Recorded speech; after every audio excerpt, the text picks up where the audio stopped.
आइए समझते हैं बंदर और मगरमच्छ की कहानी और उसमें छिपे धोखे को। कहानी की शुरुआत होती है एक समझदार गिलहरी की इसी चेतावनी से। चलिए देखते हैं। तो किंगिनी नदी के किनारे दो दोस्त थे, वालन बंदर और मुर्गन मगरमच्छ। दोनों में जमीन आसमान का फर्क था, पर वॉलन रोज उसे अपने पेड़ से मीठे फल देता था।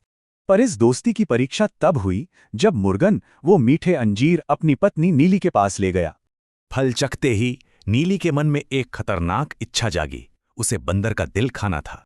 अब मुर्गन दोस्ती और पत्नी की जिद के बीच फंस गया और उसने दोस्त को धोखा देने का फैसला किया।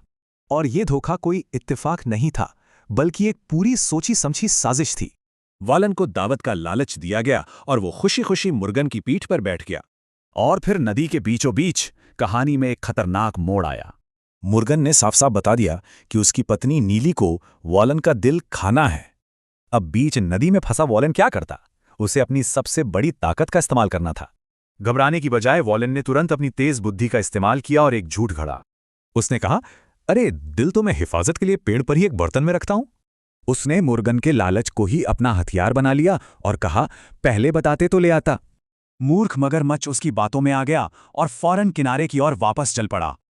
और जैसे ही किनारा आया, वॉलन फुर्ती से उछलकर अपने पेड़ पर जा बैठा। जान बच गई। फिर ऊंची डाल से उसने कहा, तुम दोस्त नहीं दुश्मन हो, दोबारा यहां मत आना। दोस्ती तो टूट गई, पर एक बहुत बड़ा सबक मिल गया। आखिर क्या है वो सबक? देखिए, इस कहानी में कड़ी सबक छिपे हैं: बुद्धि, सही दोस्तों का चुनाव और लालच का अंजाम। तो आखिर में सवाल यही है, असली जीत किसकी होती है, चतुराई की या ताकत की?